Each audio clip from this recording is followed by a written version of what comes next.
Let's talk about the Cardinals pitching. I'll try to keep this within limit. I mean, you know me, I get started on something. It's a subject I care about, and I have a lot of stuff to say about it. So I go on. It's almost like is it a speech, or is it like me, being an instructor? I don't know what it is. You're instructing.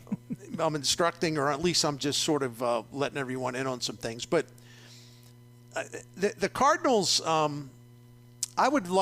mean this, I would very much like to believe that the Cardinals can take advantage of the looseness in the division. Now, look, I think we all got a lot of respect for the Cincinnati Reds. And even though they lost 2 or 3 at home to Atlanta over the weekend, that Friday night game was just a riot. I mean, it was just crazy. Home runs all over the place, back and forth, all night long, and the Reds won what you would call a barn burner. And then the Saturday and Sunday games were 1 run, and both occasions, the Braves had a lead, looked like everything was hunky dory, and the Reds came back late to make it really, really, really tight. They had over 125,000 at the Great American Small Park for the 3 games. So I'm happy for Reds fans because the ownership has been really, really bad. But Nick Kroll and his staff, he's the general manager, they knew what they were doing. They were really, really smart with their draft picks, taking advantage of having high draft picks, good draft picks because of all the losing. So that's always been a very underrated baseball town, in my opinion, historically prominent.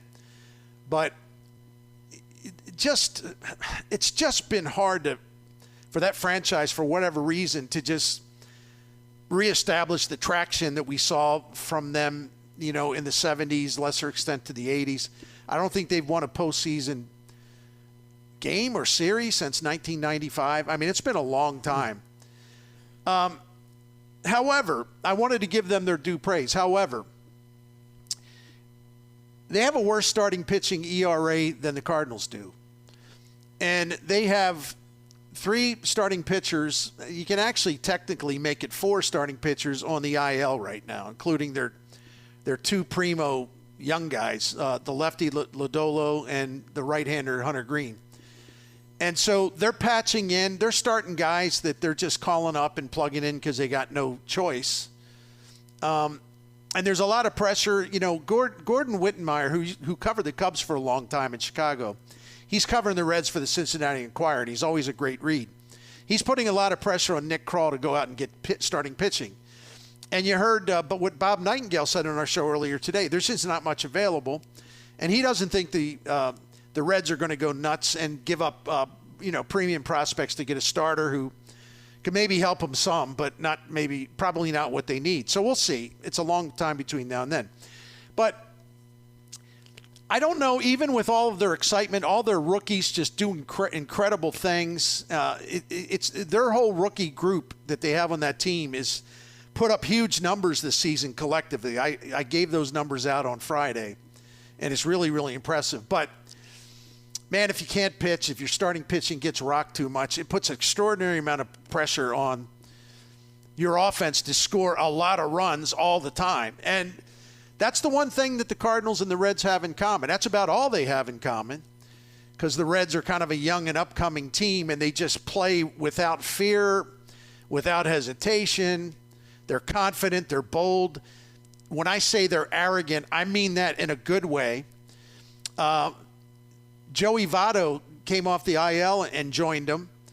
And pardon the cliche, but he looks like he's about 10 years younger. He's so fired up and so inspired by these young puppies all around him that it's actually helped him turn back the clock. I mean, he's got the adrenaline pumping. So they got a lot of things offensively, a lot of ways to beat you. They don't need home runs. I don't think their pitching's going to hold up, though. I just don't. And this isn't me being a homer. I take a very realistic view of this kind of thing. I can't see them. As long as someone really rises up and challenges them, I don't see them holding on and win the division. The Cubs have the best starting pitching in the league statistically, which means they also have the best starting pitching in the NL Central. And their bullpen has only blown 6 saves all year, even though there's some weaknesses in the bullpen. They do a good job late in games. So for me to say, okay, the Reds have pitching problems. In fact, the Reds' pitching problems probably, or at least there's a chance, will cost them their best shot at winning the division title this year. Except we can say the same thing about the Cardinals. And what I mean by that, if we're looking at the Cardinals to do what they got to do, look, they've won 5 out of their last 8, or let's just say 5 out of their last 7, because that's also accurate. It started with their winning the final 2 games of the Mets series, taking 2 out of 3 in Washington, and then splitting with the Cubs over the weekend. So they've won 5 out of 7. And the Cardinals have moved up a little bit. They're 8.5 out. But for the Cardinals to put together the kind of streak they really need to get right back up in the middle of this, 5-2 ain't going to do it. You need 5-2, then another 5-2, then another 5-2, then another 5-2. I mean, you got to go on one of these things like the Reds did. And I'm not saying the Cardinals got to win 14 straight because they're not capable of it, but one of these deals where really over a month's period of time or so, roughly, I'm just throwing a number out there, they're winning, let's say, 2 out of every 3 out of every 5 games. You got to stack victories in abundance. You can't blow off a chance to sweep the Nationals as they did last Wednesday, shamefully. So I don't trust them. That's number one. Number two, if you're going to have sustained success, almost always, now listen, there's exceptions. Even the Reds in this recent run, they didn't exactly get great starting pitching, but they were just outscoring everybody, and they were just running teams ragged because boy, do they have speed, and boy, do they advance extra bases and steal bases. They drive the other side crazy. They have an intangible that really works in their favor. The Cardinals are not that team. They rely on home runs, as I talked about at length last week. You look at their record. In fact, yesterday's game was rare because that's one of the rare victories they've had when they don't hit a home run in a game. Usually the only way you're confident with the Cardinals, and the stats back this up, you're confident that they'll win a game is if they hit 3 or more home runs in a game. They even have a losing record when they hit 2 home runs in a game. They don't have the ways to beat you offensively like the Reds do. But more than that, if you're, like I was saying, if you're going to go on a long run, okay, you need good starting pitching. You got to rely on your starting pitching. And that's just not realistic with the way things are. They're 25th in starting pitching ERA for the season, 4.87. They've got the 25th best quality start percentage. When they receive a quality start, the Cardinals are 16-4. That just tells you how important quality starts are. But the problem is the Cardinals have a shortage of them. They don't get enough.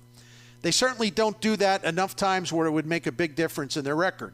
Because, again, when they get a quality start, they have an excellent record. But the problem is not enough quality starts. They've collected 17 wins, which is 25th overall. I'm talking about their starting pitchers. Listen, you say, well,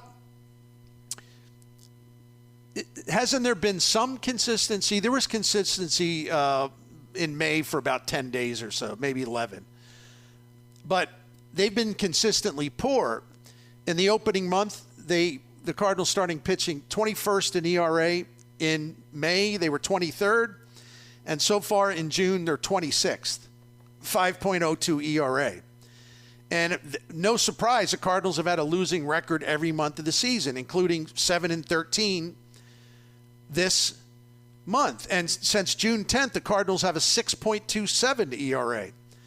So how are you going to win consistently when your offense has to score 6-7 runs or more per game? When they do that, they can win. They can overcome awful starting pitching. They've done it. We've seen them do it. They've done it recently. That 5-2 little streak that they're on, even though the starting pitching has not been good during the 5-2, that's because they've averaged 7.5 runs in their 5 victories. So if you can count on 7 runs every night, yeah, you can overcome bad starting pitching, but the Cardinals can't rely on that because their offense has been really inconsistent. They had a lot of games over the last month or so where they score, 4 or less, 3 or less, and you cannot survive when that happens because their pitching is not good enough to carry them. And I just can't. There's no way for me to feel more strongly about this. It's a bit of a pipe dream. Let me give you this stat. The month of June. This will bring it home. Like why they face a tremendous obstacle, and the obstacle is their own rotation. This month, Jordan Montgomery, he's been outstanding. All of these guys, by the way, have made 4 starts in June. He's got a 1.80 ERA in his 4 starts this month. Excellent. Problem is he stands alone. This month, Miles Michaelis, Jack Flaherty, Adam Wainwright, and Matthew Liberatore, 16 starts. Those 4 guys, 16 starts, 55 earned runs in 82 2/3 innings. That's a 5.98 ERA. That's kind of negative, huh? So how in the world do you expect to just click off win after win after win after win when you got one starting pitcher who's worth a damn right now? You really do. And they've been fortunate that their offense did catch fire here for a while and put up the type of runs that would enable them to basically compensate for their bad starting pitching. I just think that's a lot to ask for. Do I think the Cardinals' offense can be more consistent? Sure. But they absolutely have to have a lot of home runs to score runs. Over 50% of their runs this season have been scored via the home run. They don't find enough ways to score. They don't advance many bases as runners when there's a ball in play. I gave you the numbers on this. They're terrible. I'm not going to repeat them. But the Cardinals, for example, first to home on a double only 11 times this season. It's like the fewest amount in the majors. So even when they have runners on and the ball's put in play and there's even a hit, the Cardinals are kind of station to station. They just don't pick up the extra base the way you see other teams do, especially the Reds. So that's one of the reasons why the offense shuts down, and another one, of course, being their erratic performance with runners in scoring position. I just don't see how you overcome this kind of starting pitching. And you know what's kind of depressing about this, Mr. Jim Heuer? That's that. Well, there's a lot, but go ahead. I know. It's one thing.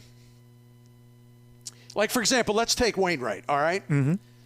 And people want him out of the rotation, and on merit, he should be, or pretty damn close to it. We all know it ain't going to happen because the Cardinals are in Candyland with this, and he could have a 27 ERA, and it wouldn't matter. Ali, who is there to please him, that's one of his jobs apparently, will give him the ball no matter what. But I said this the other day, I think Friday on the show, kind of a throwaway, but I said, even if, say, Wainwright had an injury, and I hope he doesn't, but even if it's one of those, quote, injuries, unquote. Yep. In other words, not really an injury, that something's bothering him. Who do they have to plug in? Like, you say, well, you bring Matz back, put him in a rotation. No I thanks. Guess. I'll pass. You can bring Jake Woodford back in the rotation, try him again. Listen, hey, love what he did over the weekend, but he's kind of as a starter, he kind of represents what they have. And actually, I don't know how much longer they can sort of ride with Liberatore. Listen, I'm a Liberatore honk. I was on his show day after day saying, you got to make him, you put him in the rotation and let him fly. Well, that hasn't worked out too well. I've been wrong up to this point. I thought he was ready. He clearly is not. And the thing about Liberatore, I mean, seriously, his last several starts have been pretty much dreadful, is after every game, the kid comes out. He's 23. Young man comes out. And I'm not ripping him too hard. You'll see when I get to my punchline. After every bad start, he tells the media, I'm talking about Matthew Liberatore, it's like, well, I didn't have a feel for my curveball. I didn't have a feel for my fastball. Today, I didn't have like he said about yesterday when he was terrible against the Cubs. He said, I didn't have a feel for my curveball or my fastball. Number one, when do we anticipate that he will have a feel for those pitches?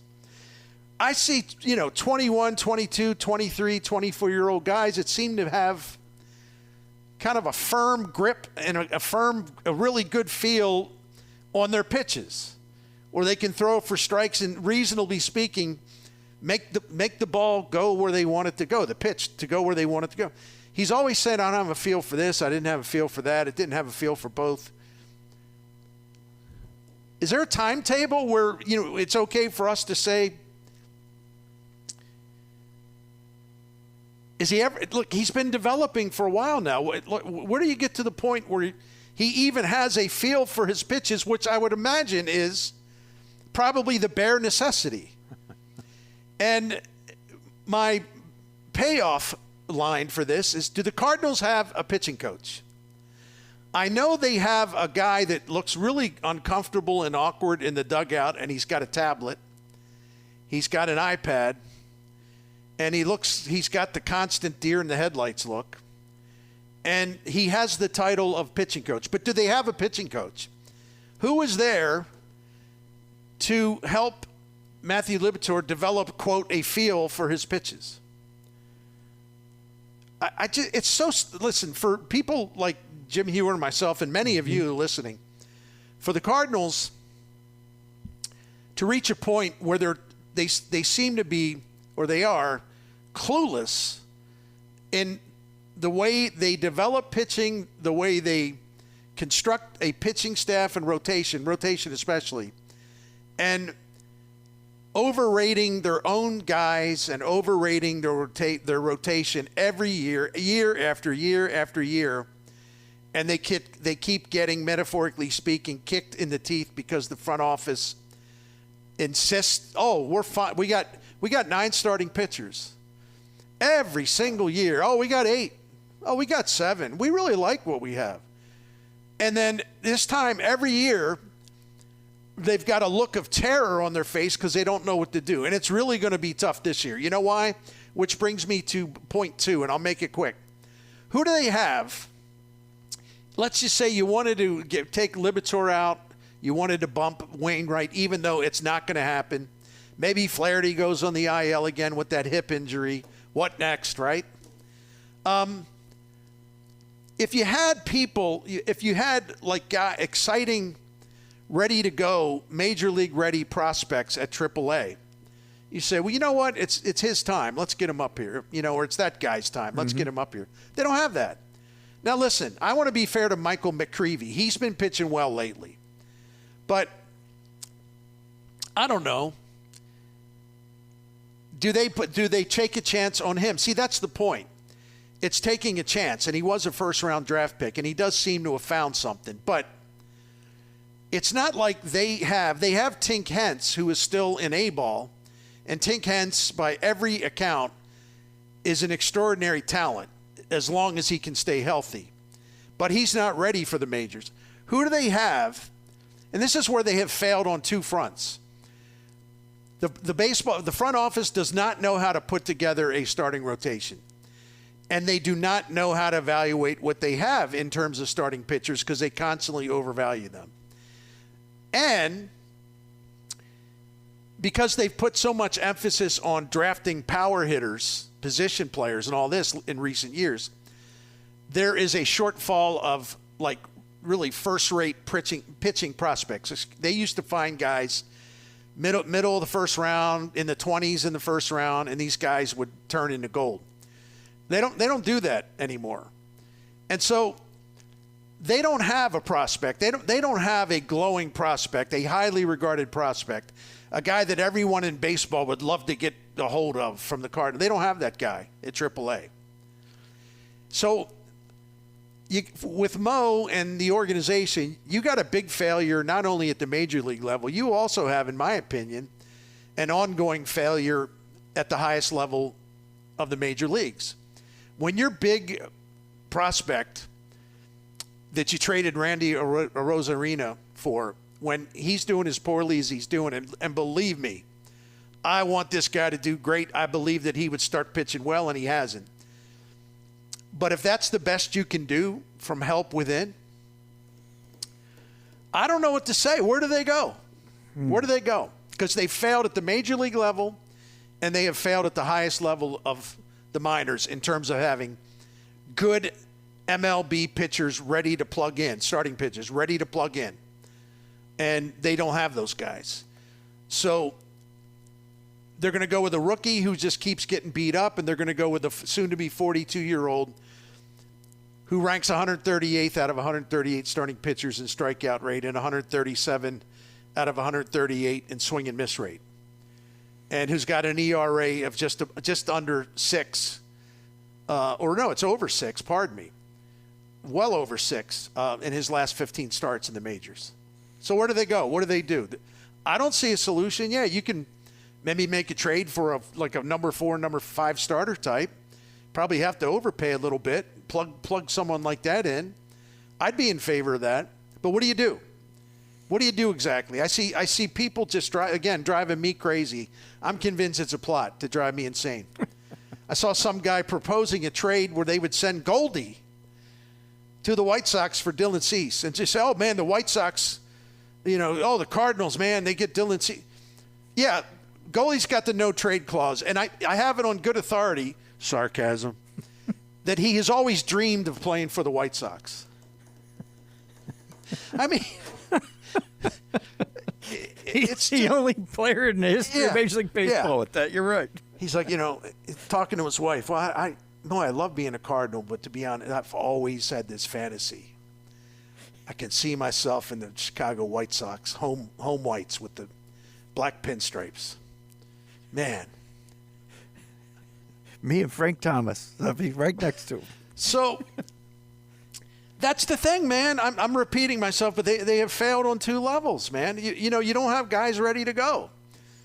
Maybe Gordon Graceffo at some point will be ready to go. He's coming back from an injury. I think McCreevy's headed in the right direction. I don't want to insult him. He doesn't excite anybody. That's my point. Right. Liberatore doesn't excite anybody. And even the prospect geeks, and I use that as a term of endearment, even they had reservations about him. Every year he's going down deeper and deeper. He's sinking on these top prospects lists. And they don't have anyone, obviously, in the major league dugout that can do something to help the guy pitch better. Maybe it's just up to him. I don't know. But when you hear, I didn't have a feel for this. For the curve. I didn't have a feel for the 4-seam. In other words, I don't know what to do here. And you have a guy holding an iPad, and you call him a pitching coach. Okay. How's that working out for you? Yeah, I'll tell you what, Bernie.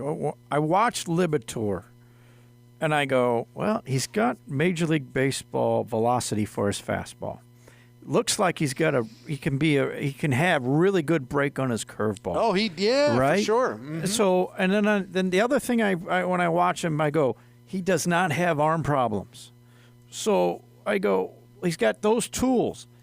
That should be more than good enough to be effective at the major league level, and he can't do it. And for a long time, we've heard a lot of different things, and one of the things we heard, and we saw it yesterday, is he can't command his fastball to work the zone. I would think, and this is just me, that's on the Cardinal organization for not being able to get those tools together and be successful at some point at this level. I do agree. You can tell all the stuff you want, but those are tools that you would think you could give that to any Major League Baseball team, and they would be able to make that guy more than productive. And the Cardinals cannot do it for whatever reason with him. Pitching coach here, what the heck is going on down in the minors? I don't know, but he's healthy. He's quality arm, quality velocity, and none of that works. And he's left-handed, by the way, too, which is another thing that if you have all of those things in a pitcher, you would think that would be almost gold at this level. And they can't get him to at least be competitive because, like you said, the last couple starts were just awful. Yeah, it's just nothing much is going on. And the other thing, and if you remember, Jim, it seems like we've been working together for a long time, and it's not all that long of a time, but it's been a 3 few years now, yeah. three plus. But remember us talking about Libator, and I said it a lot. I said the thing that like a guy like Keith Law and others, and a couple of scouts that I occasionally stay in touch with say is like, look, he doesn't have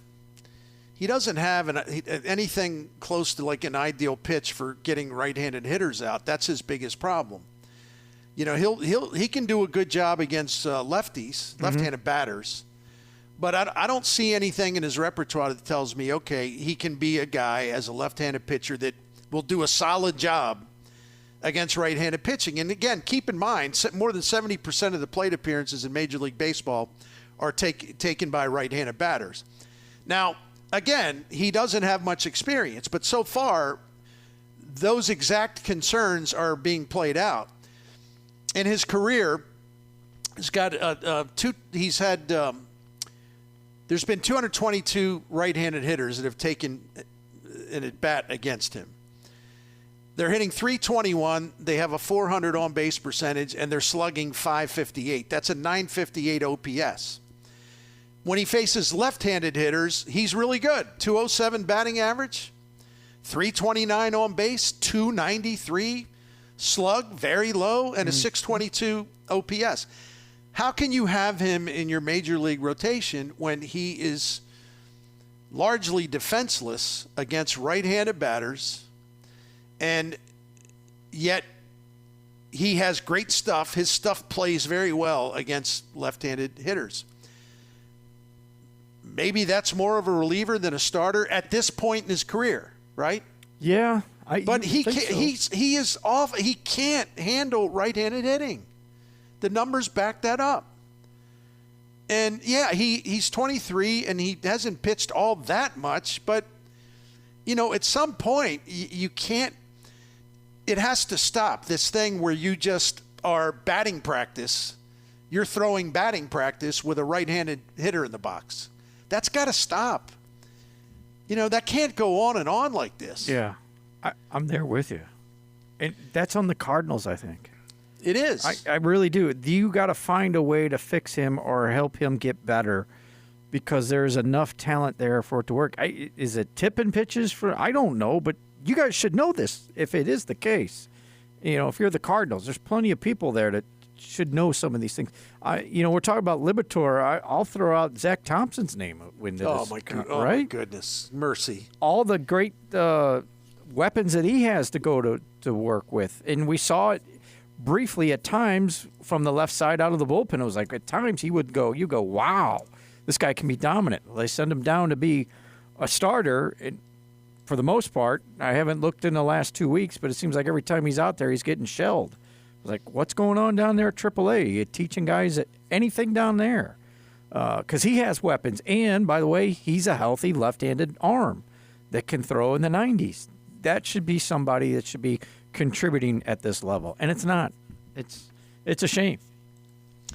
I was curious. I want to look up at Zach Thompson to see if he's had any improvement. And, since he went down there, his ERA's not all that good. It seems to be getting better, but let me make sure of that. Hold on one second, man. I apologize. Well, you're looking it up. I mean, when they sent him down, we were told, well, we're getting him ready for next year to be a starter. And I'm like, well, he's already been here. Does it take him a whole year to get ready? Well, I know you could stretch him out, but come on. Yeah.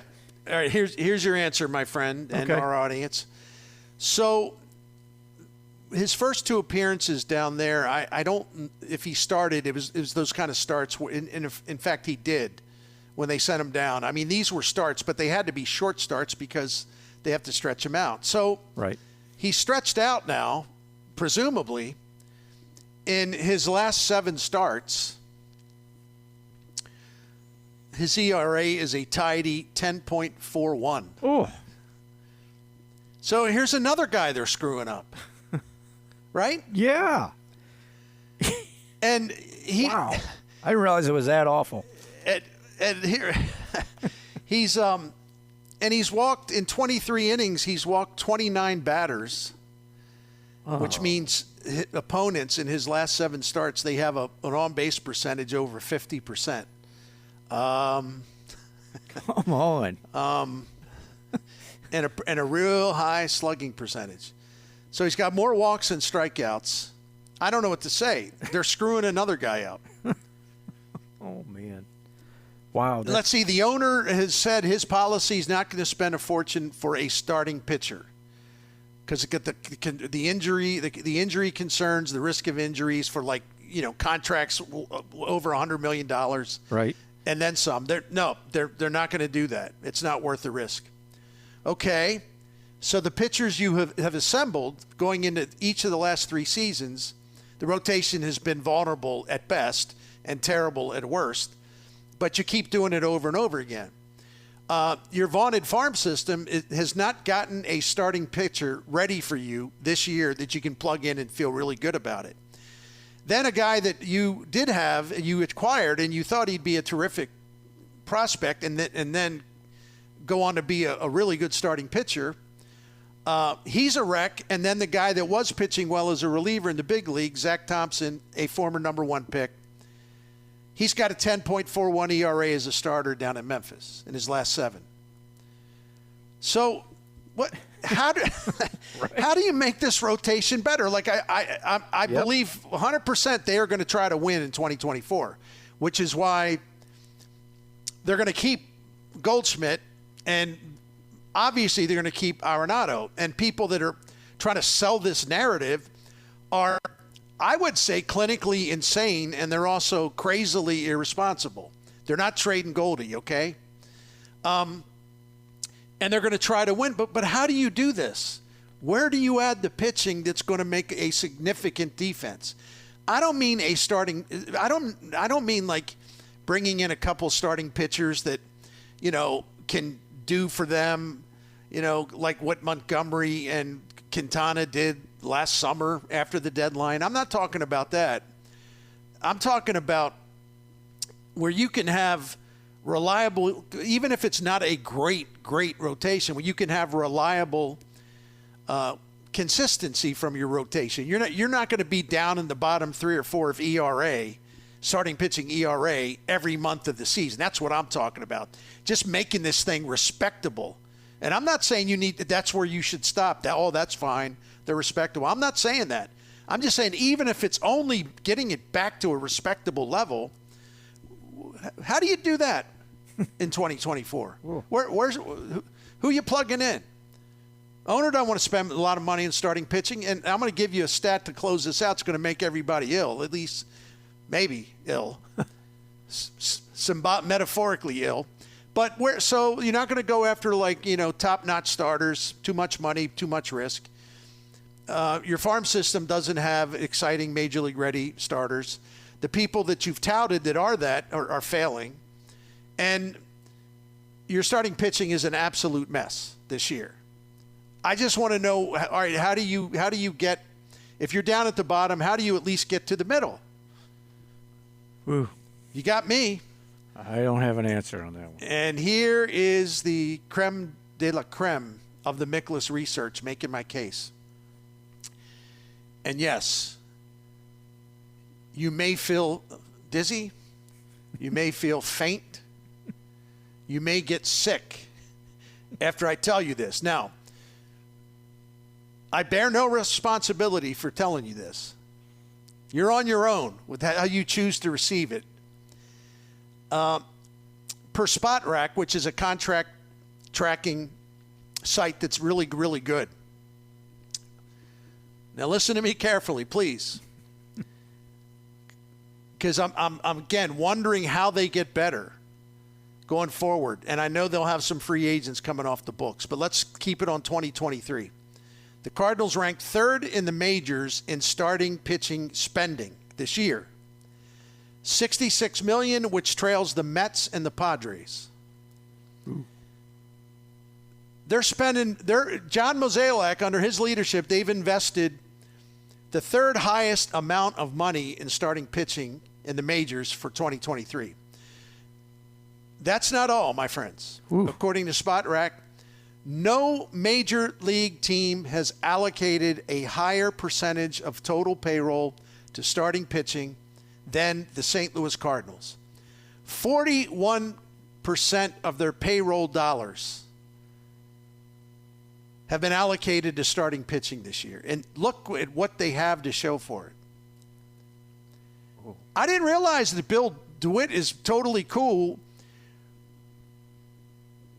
with all of these investments, most of them just going totally bust. Any way you look at this, the investment return is absolutely horrendous for starting pitching.